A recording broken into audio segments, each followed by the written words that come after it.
Alright.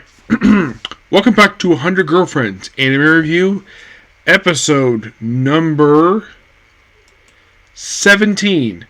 We are here reviewing the 19th episode of the series, which is sort of a two-part of this one. Karaoke Crisis, which covers chapters 38 and 39 of the series. And if you haven't read these chapters, they're basically two standalone chapters. Well, 38 is a standalone chapter, and 39 is part one of a three-part story. So, what happens in the first half of the episode? Well, Rentaro takes the girls to do karaoke. Somebody teased season 1, and now everyone gets a chance to sing.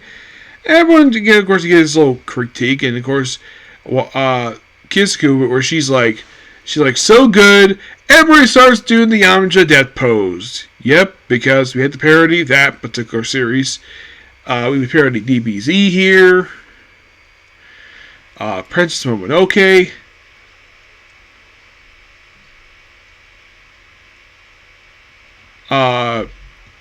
Toward the end of it, apparently, like there's even parodies in here of Lupita Castle in the Sky, Naoshia Valley of the Wind, Princess Momonoke, and Heidi, Girl of the Alps.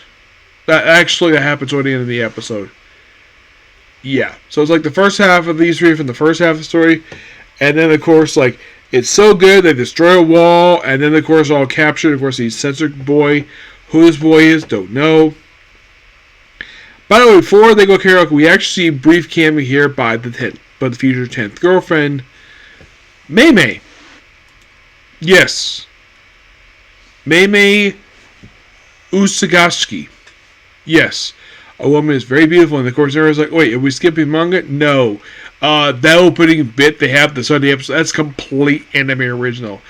Just tease the fact, yeah, she's in this episode. She's hot. She's a very beautiful woman.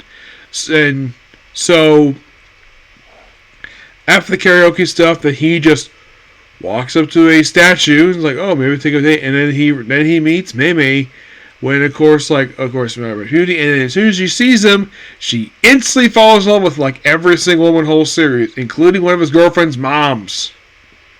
Yes, 6 girlfriends, actually the first girlfriend's mom. And she's not the only one who's a relative of his girlfriend, so that falls for him. Yes, and it's weird. I'll get to it later on whenever they finally adapt it.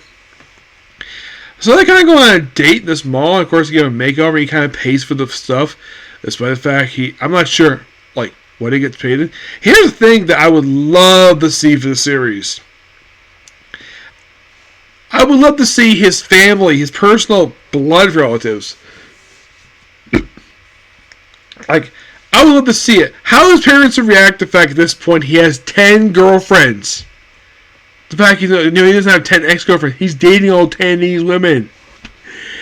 And I'm like, why isn't his family ever shown the series? I mean, very few of the family members ever shown the whole series. And yeah, I would love to see it personally. But time will tell.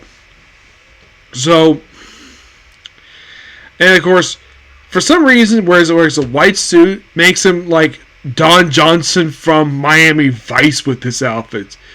You have like this wig he puts on. He even saves Mei for being, well, believe it or not, there's this rude guy who tries to drink on her because she dare have a boyfriend.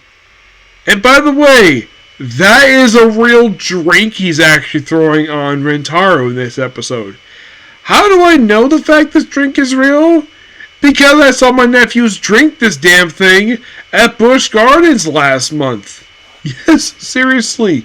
This is a bubble drink. These little berries in the bottom. My nephews were drinking this thing. They actually had a few cups of this thing at Busch Gardens when we were there about a few weeks ago. And I'm like, wow. Something from the show that's actually sold in the U.S. And it's a drink. Have I personally had the drink? No. When I was at Busch Gardens, I had Diet Coke all day, the drink. Yeah, well, it was only keep thirsty. Of course, I was one with 3 cups, basically, super cups they basically bought that day. He ruins the coat. By the way, during this little conversation, like, oh, there's this other girl, and of course he suspects is actually now who she's talking about, and it's confirmed by the end of the episode this is, because as soon as by the end of the episode, then of course, oh, we have where the Now and Suzuka show up, and oh, by the way, she's like, oh, like, I fell in love with you. He's like, yes, but I also have 9 other girlfriends. And of course, Mira's like, oh, I become the perfect 10 because she's a 10th girlfriend. And then she's one of the girlfriends is Now and challenge beauty contest, and apparently the stipulation whoever loses leaves her entire family. I'm like, interesting. And that sets up the events of our next episode. Oh, in case you're curious though, yeah, it's like it's like the second half of this episode sets up the very next episode. 21 has nothing to do with this at all.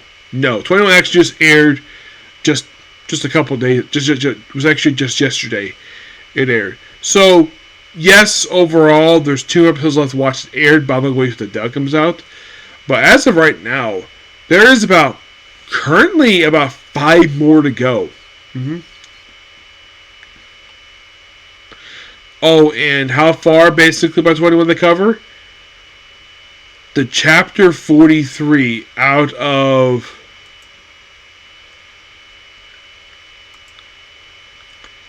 If you're really curious, how many chapters are for this manga? 208!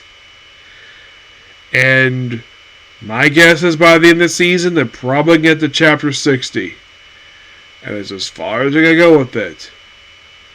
And when the season finishes up, some people might be asking, is the material for season 3, if they do one? The answer is yes.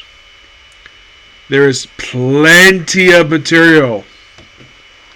There is as in this episode, because at the chapter 39 out of 208, which means for the entire series, there is exactly, I kid you not, 169 chapters left to be adapted for the whole series. You're like, really? 169? Yes. That's not a joke. That is seriously 100% true. Okay, so that's going to be pretty much it particular view. Please be sure to like, comment, subscribe, turn on notifications, and do this like button. Next episode, Comic Corner, and then it's on the Headhunter to Another World. Okay, next time, bye.